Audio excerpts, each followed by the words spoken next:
Hi, welcome to PDF Tips.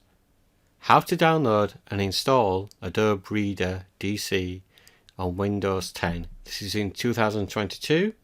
So to do this, you need to open your browser, and then in your search, it can be Google Chrome or, for example, the Microsoft one here. You type in download Adobe Reader free. So it's a free version, and you can just click on download here, or you can go to the actual search here for download. Download now. I want to download the PDF reader.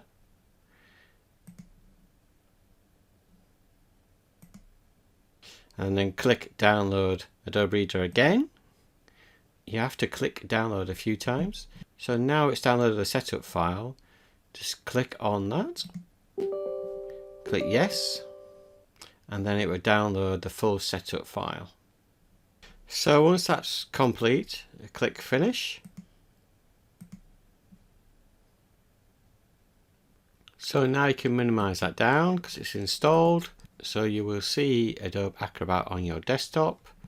You can also get to it if you type in Adobe Acrobat in the search bar at the bottom.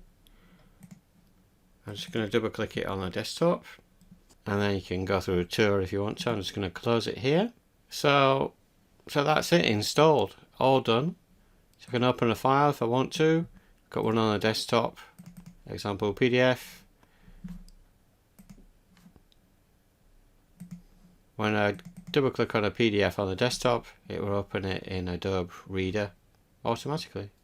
And it's that simple to install. We have other PDF tips.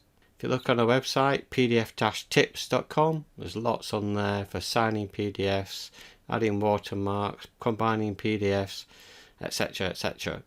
Give it a try.